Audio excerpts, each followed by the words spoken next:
एक जण दरिंदर म्हणाले की बाबा जरांगे पाटलाचा बोलता धनी कोण आहे, म्हणजे जरांगे पाटलाला स्क्रिप्ट कोण लिहून द्याले, जरांगे पाटलाला बोलायला कोण लावायले.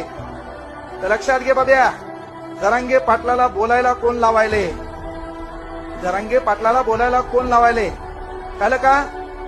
ज्या घरातली पोरगी लग्नाला आली, लग्नाला येत असताना महत्वाची गोष्ट, घरात तिच्या लग्नासाठी पैसे नाहीत, त्यावेळेस हतबल झालेला बाप हा जरांगे पाटलाचा बोलता धनी आहे.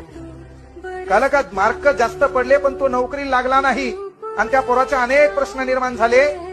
म्हणून त्या प्रश्नासाठी जॉब विचारणारा गोरगरिबाचा बाप जरांगे पाटलाचा बोलता धनी. शेतात पिकवलेलं पीक आहे, त्या पिकाला भाव मिळत नाही म्हणून 8 लिटर रोगर स्वतःच्या घशात ओतणारा आणि स्वतःची अंत्ययात्रा संपविणारा, स्वतःचा देह संपविणारा गोरगरीब शेतकरी म्हणजेच जरांगे पाटलाचा बोलता धनी आहे.